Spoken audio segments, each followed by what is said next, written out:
I truly loved the 8-year-old Nicole. I would give anything to meet the 48-year-old Nicole.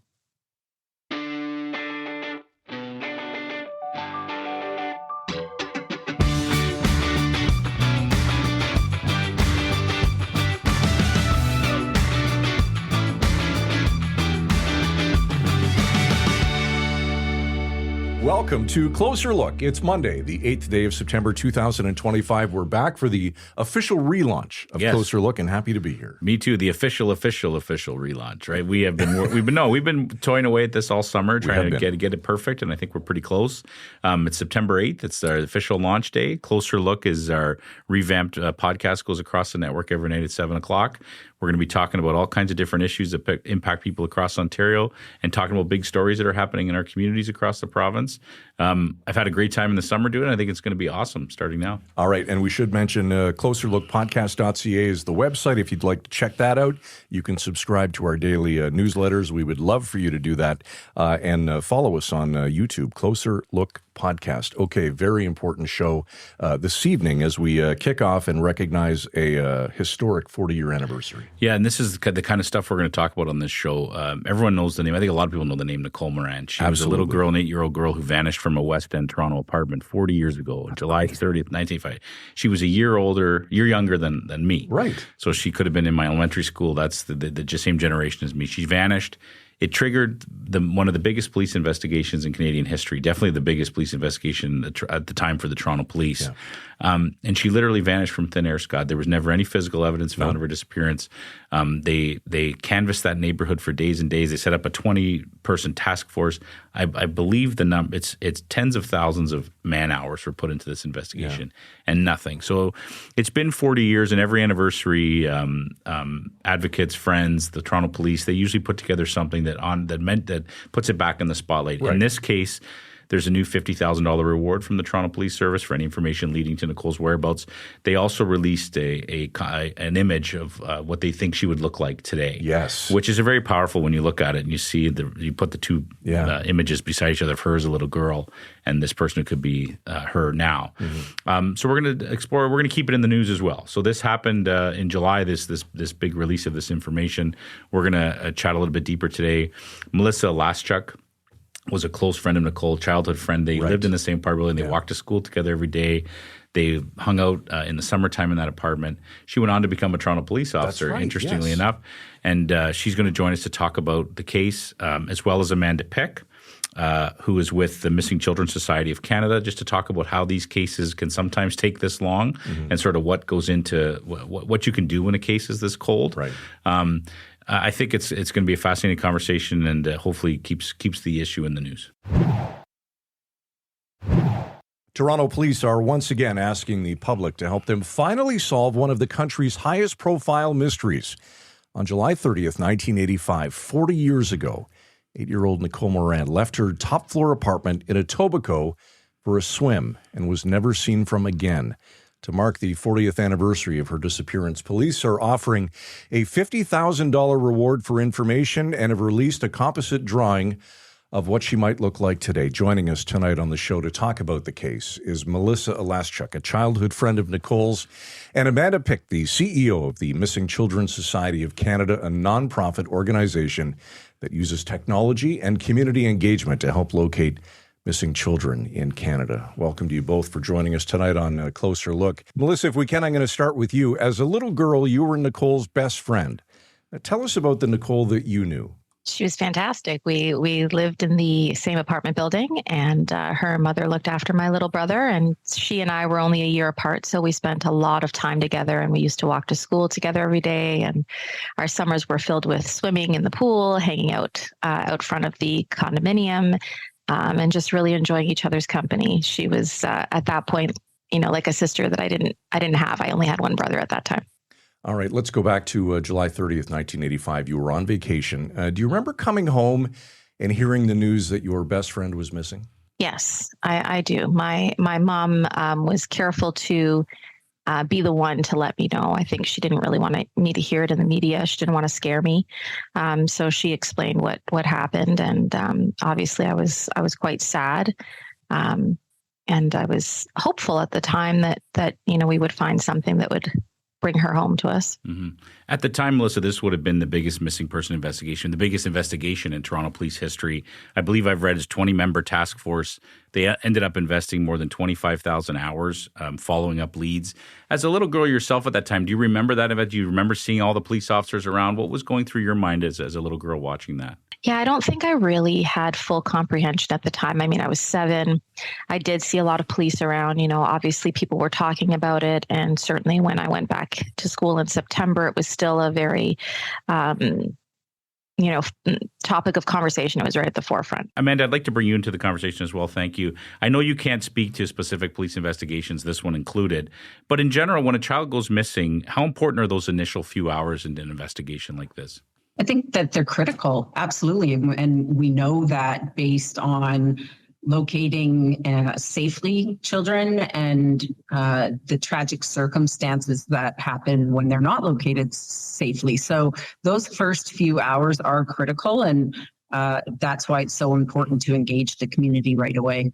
Melissa, sadly, the police never found a single piece of physical evidence related to Nicole's disappearance. What do we know for sure? I believe a witness told police that they saw Nicole in the lobby, which means she made it to at least down the elevator, but nothing after that. Is that correct? As far as I know, that's pretty close. I think there was there was a media release with respect to finding a blue hairband as well, if I remember correctly. But it was certainly not uncommon for us to be alone in the lobby. We would often meet there before going swimming. And it was not uncommon at that time.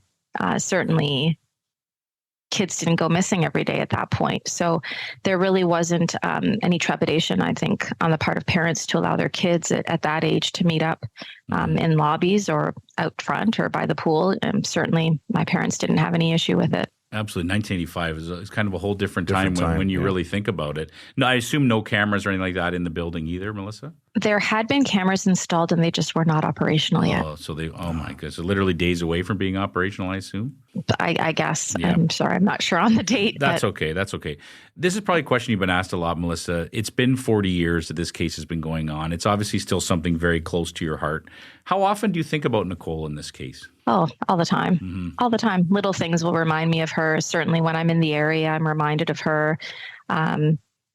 It's never far from my mind. Amanda, is there another case that you can compare this to in terms of the length that someone has been missing and the fact that there's been efforts to keep it in the public domain the way this one has? Are there other cases like this in Canada? I mean, I think, one case, and there are other cases, but one case that comes to mind is Michael Dennehy. I think that when we look at missing children cases by stranger abduction, it is one of the polarizing moments that captures community, a country's attention. So thankfully, stranger abductions are rare in Canada, just compared to the statistics of how many children go missing each year. But having said that, when you look at the time of, the 40-year anniversary, it's thankfully rare. Other cases, Lindsay Nichols in BC, just is over 30 years now. So there are a few cases that I think as Canadians stick in our memory, but certainly Nicole's case is rare. 40 years is an awfully long time. Melissa, were there moments when you thought maybe there's a breakthrough? There have been a lot of tips over the years, and certainly with the help of the media to continue to keep Nicole top of mind. I think people generally want to be helpful. And when they think of something, I've had people reach out directly to me to provide information, and certainly to the police. And I know that the police do follow up on every single lead that is provided. So I have been hopeful several times, and I still am hopeful because I know the missing piece is out there. I know that somebody knows. And so I'm going to continue to be hopeful that there will be closure one day. Melissa, you went on to become a police officer. Did this, what you went through as a child and losing your friend like this, did that have anything to do with your motivation to become a police officer? I'm not sure I would say that it was the catalyst, but it certainly informed how I approached certain investigations, and certainly the relationships and rapport that I would build with family members.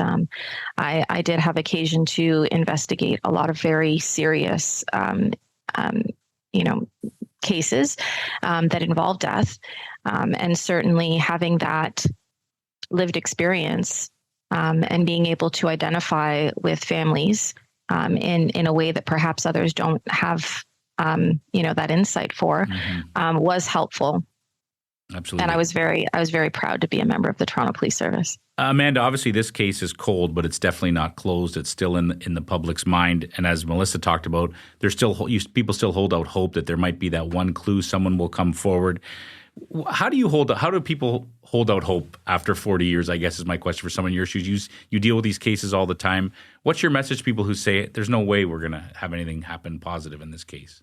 Well, I'd ask people to keep positivity and hope at the forefront of this. The first thing that I hear consistently, and certainly I'm sure Melissa can attest to this through her own experience as well as TPS member, but when you talk to families of missing children, one of the things that they say is often, countless times perhaps, people say to them, I can't even imagine.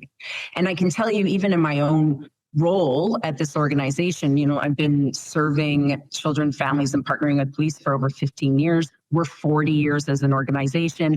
And I think countless is the perfect way to try and recognize how many times that's said. I can't even imagine. So the one thing that I ask people to do that is uncomfortable for them is to imagine, because that is the way that they can feel that. Talk to any parent, they will say, if I lost my child at the playground for 5 minutes, or I turned around the grocery store, I'll never forget that feeling. Well, our families live with that feeling every day. And I have watched our families in a period of 24 hours, perhaps, have hope and then lose hope, have hope and then lose hope. And that is very common. But what I have seen in my work and in the work of supporting these cases is absolutely stunning as it relates to investigations that safely locate a missing child after a considerable amount of time. We worked on a case, that child had been missing for 31 years, and the child was located successfully. And so and you look at cases globally where the same results have happened on these long-term cases. Hope is critical because hope matters in community participation, in supporting families and ongoing investigations. But when you eliminate hope, you therefore don't become active in that search anymore. And that's not what we need. We need hope to fuel and be the momentum to find missing kids. And I don't believe that there's a reality that's not possible of finding Nicole Sleafy. We've seen it. So we don't spend time as an organization really looking at, like you said, that first kind of, long-term, what is long-term? How long is too long for a missing child to be found? I'd say there's no amount of time that we should stop looking. And quite frankly, we've seen incredible things happen when people remain vigilant. Amanda, I want to stay with you if I can for a sec. If there's a person listening to this show or watching this show right now who knows something, what is your message to them? What we understand on long-term cases is that when time goes by, people have the time to reflect and ask themselves, what is the right thing to do in this situation? One thing that we say is perhaps it is people say, well, I didn't think it mattered. It was a small piece of information. If this was your child, or if you just need to do the right thing, do it, period. This is an 8-year-old little girl. There is no reality that looks like a piece of information or that kind of soul reflection of providing that piece that TPS can use to get answers and safely locate Nicole, which we believe is still possible, I don't think I have the right words, but what I would say is, please, she was 8. She deserves this. Melissa, I want to ask you the same question. What would you say to someone who might be listening today who has a piece of information that could help crack this case? Just that I'm sure that it's been sitting with you for a very, very long time. Have the courage to come forward. Have the courage to give us that missing piece of the puzzle so that we can have some closure. You know, I truly loved the 8-year-old Nicole. I would give anything to meet the 48-year-old Nicole. And if you think you're her, if you don't know your past, you know, please come forward. Please reach out to the Toronto Police, you know, Crime Stoppers. There's any number of organizations that you can reach out to that will help you. We do have ways of determining whether or not you are. And I just think for the person that has information, the amount of relief that you're going to feel in coming forward and the amount of relief that you're going to provide is immeasurable. Melissa, this is tough for me to ask, and I'm sure will be 10 times tougher for you to answer. Do you think she's still alive? I've never lost hope that she is. You know, is it possible that she's not? Yeah, it's possible. But I would rather know. I would rather know one way or another if she is or she's not.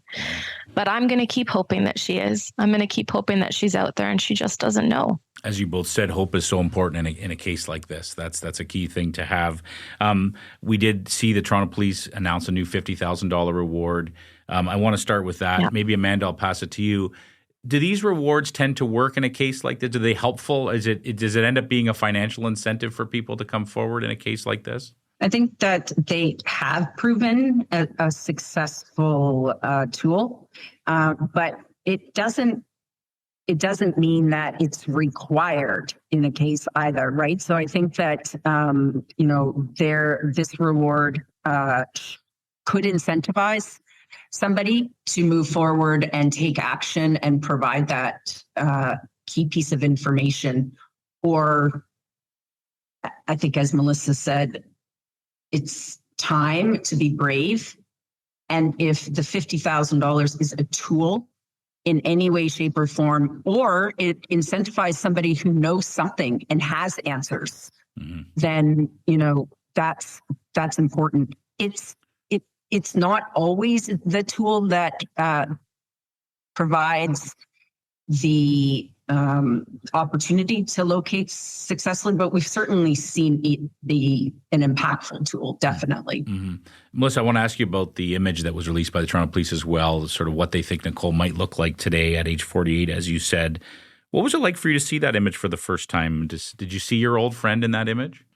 Yeah, I mean, the people at Toronto Police do such a great job of putting, profiles together like that, and certainly that could be how she looks now, and I do see the resemblance for sure. If Nicole is somehow listening or watching this interview, Melissa, what would you want to say to her? Just, I hope you're okay. I hope you're healthy. I hope you're happy. Maybe you've got your own family now.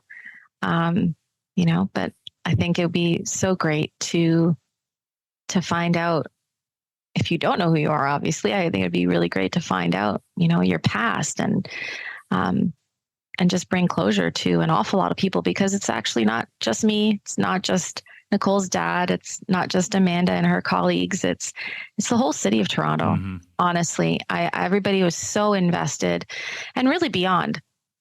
Everybody was very invested in this, and I don't think there's one person that doesn't want to see her again. Absolutely.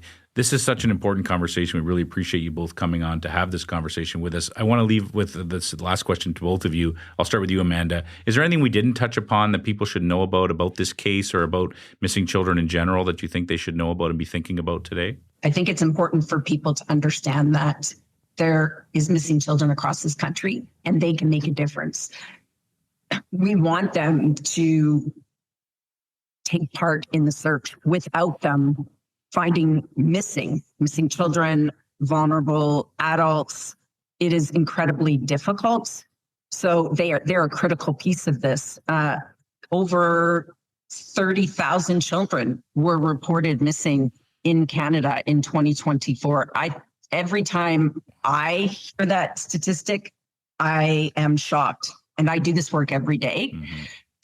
Thankfully, most of those children will be found safely. But what we know is when you're missing, you are not in a safe place. And we all understand the amount of risk that's there. So whether a child is missing for a day or for 40 years, we have a role to play. Every single community member can make a difference. And in fact, without them, this becomes a completely challenging and overwhelming task.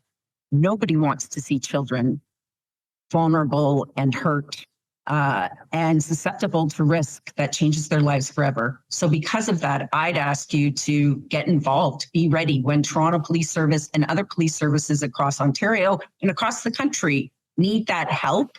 Be ready for that. And all you have to do is be eyes and ears in your own community. MCSC has provided that opportunity in partnership with Toronto Police Service, and all they have to do is take a few minutes of your day and join the search through MCSC Rescue. And I think you can have a powerful role in protecting children across this country.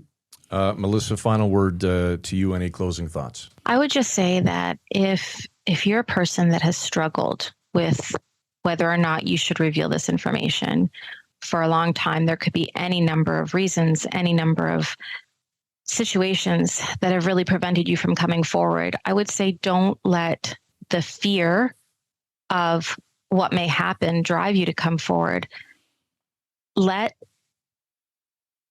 it motivate you instead. And really, this applies to any case, not just the Nicole Morin case, but really put yourself in that position and think, wouldn't you move heaven and earth if this was your child, your sister, your brother, your cousin? You would. And we're just asking you to really have that mindset and come forward with any information that you have, even if you think it's insignificant. All right, well said. There's Melissa Laschuk, a childhood friend of Nicole Morin, and Amanda Pick, the CEO of the Missing Children Society of Canada. Thanks to you both for this important conversation and your time tonight. We appreciate it. Thank you for having us. I still cannot believe that it has been 40 years. Yeah, that case. That's mind-blowing. Yeah, we've heard about it our whole lives. And when I was doing a little bit of reading, just refreshing my memory on some things, she was born in 1977, so she's a year younger than me. Right. And we would have been in elementary school at the same time, one grade apart. And I do remember all those anniversaries where it was the 20-year anniversary, yes, and there was new things coming out about the case. And, we were talking before we went on, too, just about cold cases. And just be clear, this is a cold case because there hasn't been some new clues, but it's definitely not closed. It's an open investigation. Toronto police continue to take tips. But you do see sometimes endings, as Amanda alluded to, after so many years. Yep. You think of the Elizabeth Smart case in the United States, right? It wasn't that many years, but nobody, at least, people who don't know anything, didn't believe she was ever going to be found. She was found. That's right. There are cases where that happens. And sometimes, as Melissa alluded to as well, it's that you've held on to this secret for so long. You might know something. Maybe it was someone you knew. It was a relative. Maybe it was your partner who did this. And you've held on to the secret for so long, but maybe they've died. Yeah. And so now you're willing to come forward. And when Amanda made that point that, some people may respond, well, I didn't think it was important. I wonder if that answer is utilized more often than we would think. Oh, it is. And I'm talking in all kinds of police investigations, I think. And you often hear the police say that. You might think we know this already, or you might think that it's not important. But to us, it's that missing piece of this puzzle that we're putting together. Right. So, yeah, it's definitely worth, putting that message out there again. It's a little bit just having watched the news reports of it at the time of that event on the 30th, there was one woman interviewed who was crying. She'd lived in the building for 50 years. Oh, and wow. so she knew the little girls at the time, and she's so hopeful. And you could see how emotional it was for Melissa as well, just having that connection to Nicole. I think it was really powerful when she said, I knew her when she was 8. Yeah. I'd love to meet her at 48, 48-year-old, which is a pretty amazing thing. So, these are the kind of conversations we try to have on this podcast all the time. We talk about big stories that are in the news, important stories. This is definitely one of them. If we can do our little part in keeping it out in the public domain and having people think about this case, and you never know what can happen. This is kind of day one of the relaunch. We have a lot more to come. And we hope you'll join us. Including Friday, U.S. Ambassador to Canada Pete Hoekstra will be on the show. That's right. That's going to be a great watch. That'll be a great watch as well. All right, Closer Look podcast.ca is our brand new website. Subscribe to our newsletter. We will send new episodes direct to your inbox, and subscribe on YouTube, if you will, at Closer Look Podcast. For Michael Friscolanti, our editor-in-chief here at Village Media, I'm Scott Sexsmith. We'll see you tomorrow night at 7 right here on Closer Look. Frisco and Scott's Wardrobe provided in part by Moores, Sault Ste. Marie.